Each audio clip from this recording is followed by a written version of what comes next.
That's right, Sharon. Mike, you're looking at one of the biggest hotspots out here tonight, 1,200 acres and growing. As I zoom out, you'll see the extent of the burn area.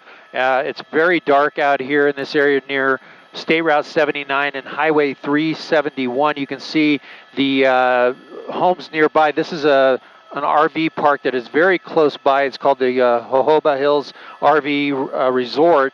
Now, you have structure protection groups in there right now, but let me take you around the fire and show you, as I was showing you, that's the hottest spot there in the center of your screen.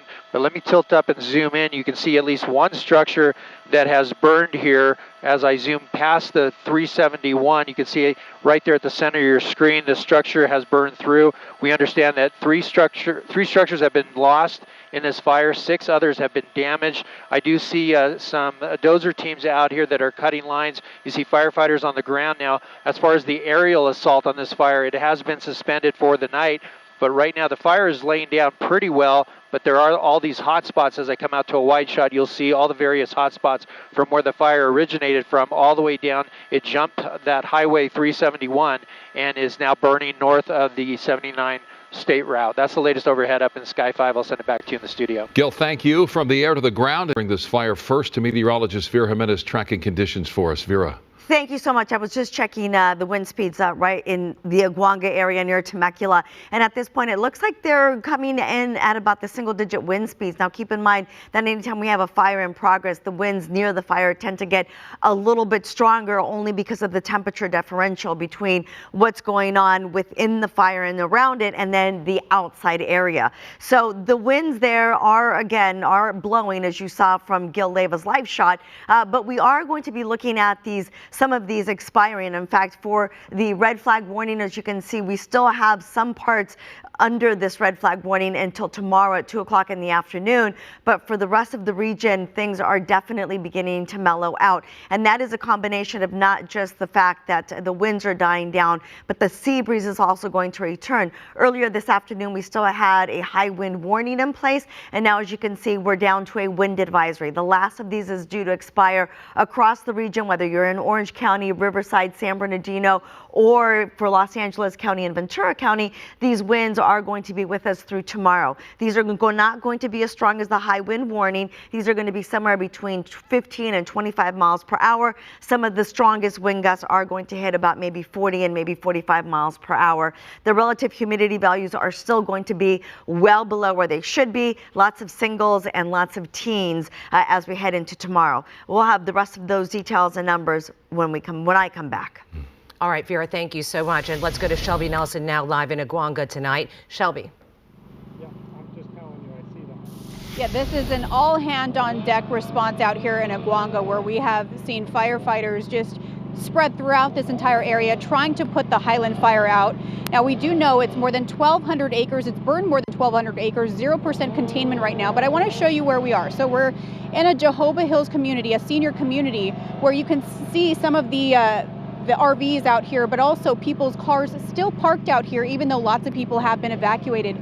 But if you head on over here, there is a hill that is close by where we can hear out in the distance some of those firefighters working through that dry brush. There are also areas where you could still see that are on fire right now. This is just part of what we have seen all day today.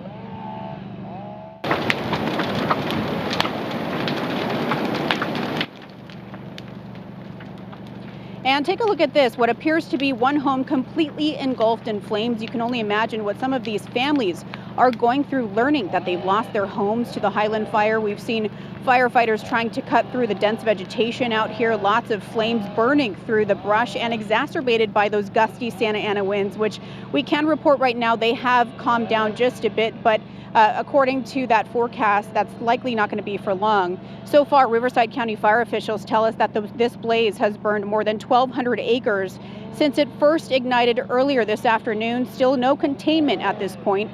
We're learning that at least 3 structures have been destroyed. A total of 6 have been damaged, giving us an idea of how devastating this fire has become in less than 24 hours. Now, again, we are at the Jojoba Hills SKP RV Resort, where firefighters are spread throughout, ensuring that this community is okay. On the other side, though, of the hill, we spoke to one Aguanga resident who has lived there practically all her life. She and her family are under an evacuation order, but they're sitting tight, hoping the fire will change direction.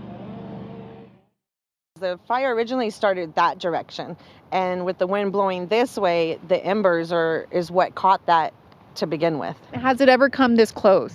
That hill right there that you could see behind me has never burned as long as we've lived here.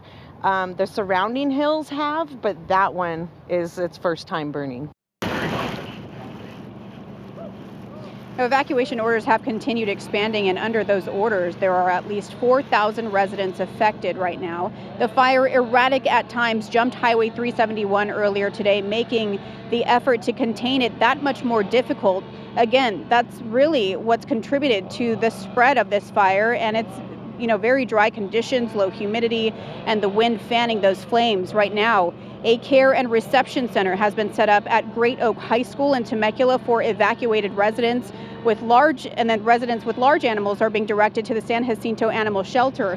Now back out here live, what you're seeing off into the distance, it's pretty dark, but there are areas of that hillside still illuminated because certain areas of that is still on fire. But then there are fire crews that have had to hike up that hill to be able to really put out the fire. A lot of firefighters have brought up hoses, as well as they're cutting through a lot of that dense brush.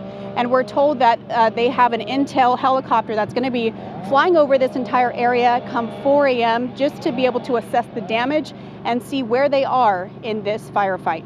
That's the very latest here in Aguanga. I'm Shelby Nelson, KTLA 5 News. All right, Shelby, thank you.